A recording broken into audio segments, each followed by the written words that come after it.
हरियाणा के अंदर पिछले 6 साल से लगातार जब फसल का समय आता है किसान परेशानी से गुजरता है। एमएसपी मिल नहीं पाती।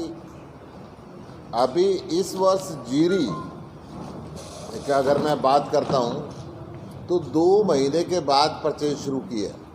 किसान अपने चावल की फसल को सड़क पे डालने के लिए मजबूर है। मोटे धान का एमएसपी 1880 रुपये है, जो 1600 रुपये से ऊपर नहीं बिकता। बारीक धान का PS 13 का जो एमएसपी 1888 रुपये है, 18% उसमें मॉइस्चराइजेशन अलाउड है, 17%, परंतु उसको भी ये अलाउ नहीं करते और उसके 88 रुपये काट देते हैं। इसी प्रकार बाजरा 2400 रुपये बाजरे के एमएसपी है, परंतु हरियाणा सरकार केवल 800 किलो बाजरा पर एकड़ खरीदती है, जबकि 1 एकड़ के अंदर बाजरा लगभग 1500 किलो से 2000 किलो तक पैदा होता है। बाकी की एमएसपी नहीं मिल पाती। ये एक बड़ी समस्या की बात है। इसी प्रकार कपास की एमएसपी नहीं मिलती, मक्का की एमएसपी नहीं मिलती और अनेकों अड़चने लगा के मेरी फसल मेरा ब्यौरा पोर्टल इनका खुलता नहीं है। कई बार कहते हैं कि मंडी से वो आएगा, टेलीफोन आएगा, किसान ये सारी स्थितियां बड़ी गंभीर रहती हैं। ऐसी स्थिति को देखते हुए और इसके ऊपर ये 3 काले बिल, जिन बिलों के माध्यम से भारतीय जनता पार्टी की सरकार ने हिंदुस्तान के किसान को अडानी और अंबानी के यहाँ गिरवी रख दिया है, सीधा सीधा उनकी मौत के वारंट पर हस्ताक्षर किए हैं। भारत सरकार कहते हैं कि किसान का कहीं से कहीं आना जाना खोल दिया है, परंतु खट्टर सरकार ने हरियाणा बॉर्डर पे यूपी का किसान ना आ जाए पुलिस तैनात कर दी है और उनके ट्रैक्टर बॉर्डर से वापस भेज दिए। ये स्थिति है।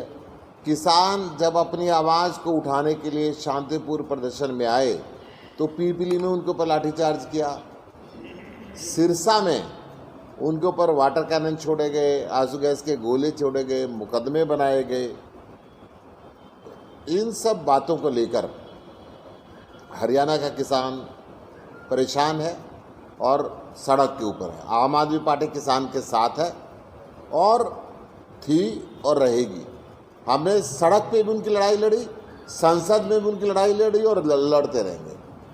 आम आदमी पार्टी ये कहते हुए भी बहुत शर्म महसूस करती है कि हरियाणा में कानून व्यवस्था तार तार हो चुकी है।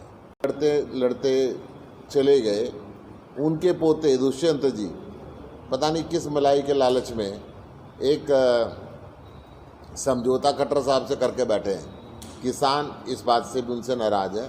उनकी धरातल ये ख़त्म हो चुकी है। ये सारी बातों को दिमाग में रखते हुए आम आदमी पार्टी ने खट्टर साहब से इस्तीफे की मांग की है।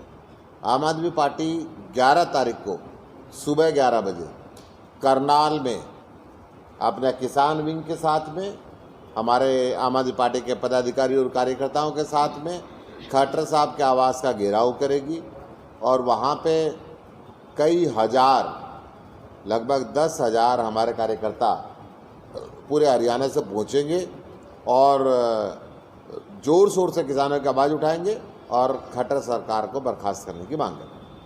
पर अभी 2 दिन पहले कैथल से सामने आया जहाँ पे मॉइस्चर से काम करना चाहिए, जैसे 3 जो कानून सरकार लाई है, आम आदमी पार्टी उनके लिए क्या काम? आम आदमी पार्टी उन तीनों कानूनों का विरोध सड़क से लेकर संसद तक हर जगह करती रही है। आम आदमी पार्टी जिस दिन अध्यादेश आए थे उस दिन इनका विरोध किया। भाजपा सरकार ने किसानों से बात किए हुए जल्दबाजी में कानून लेके आई। हमने संसद में इनका विरोध किया, परंतु अलोकतांत्रिक तरीका अपनाते हुए, असंवैधानिक तरीका निपटाते हुए, गैर पार्लियामेंट्री सिस्टम अपनाते हुए भाजपा की सरकार ने उस बिल को बिना वोटिंग के पास किया। कानून ये है कि एक भी सांसद अगर वोट मांगता है, कोई कानून बनता है तो उस पर वोट करानी पड़ती है। सैकड़ों सांसदों ने वोटिंग की डिमांड करी, परंतु इन्होंने वोटिंग नहीं कराई। हमने गांधी जी की प्रतिमा से लेके बाबा साहब अम्बेडकर जी की प्रतिमा तक परिक्रमा लगाई, कि इस देश में संविधान का क्या खिलवाड़ संसद के अंदर हो रहा है। हमने राष्ट्रपति जी को निवेदन किया कि गैर लोकतांत्रिक तरीके से इस बिल को पास किया, आप इस पर साइन ना करें, दोबारा विचार के लिए भेजें। उन्होंने भी जल्दबाजी में उस पर हस्ताक्षर किए। तो इस बात को अब जनता ही एक रास्ता बची है, सड़क ही रास्ता बची है और सड़क के ऊपर हम आए हैं और इस सरकार की बर्खास्ती की मांग करते हैं। किसानों की मांग और हमारी मांग एक ही है कि आप इस बिल के अंदर लिख दो कि एमएसपी से कम खरीदना कानूनी अपराध होगा। अगर प्रधानमंत्री जी कह रहे हैं, इस प्रदेश के मुख्यमंत्री कह रहे हैं, कृषि मंत्री कह रहे हैं कि एमएसपी देंगे, तो लिखने में क्या दिक्कत है?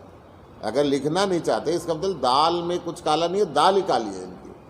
इनकी नीयत में खराब है, क्योंकि इनकी कथनी पर विश्वास नहीं कर सकते। पहले इन्होंने कहा था 15 लाख रुपए हर आदमी के खाते में आएंगे, आज तक 1 रुपया नहीं आया।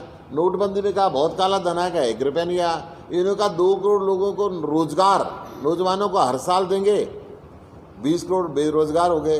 इन्होंने कहा किसानों की आय डबल कर देंगे, किसानों की एमएसपी खत्म कर दी। तो इनके ऊपर विश्वास कैसे करें? इन्होंने तो किसान का तो कोर्ट में जाने का रास्ता भी हाथ छीन लिया। इन्होंने कहा पहले एसडीएम के जाएगा, फिर डीसी के जाएगा। हिंदुस्तान के अंदर 67% किसान, 1 एकड़ से कम का किसान है, वो इतनी लंबी कानूनी प्रक्रिया कहाँ से लड़ेगा?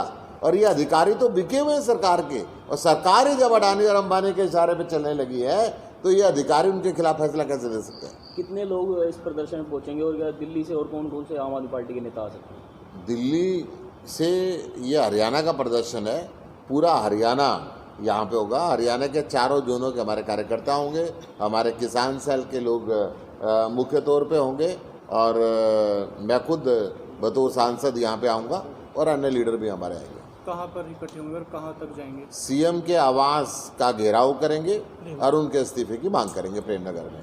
सर, ये एक करनाल में गैंगरेप का मामले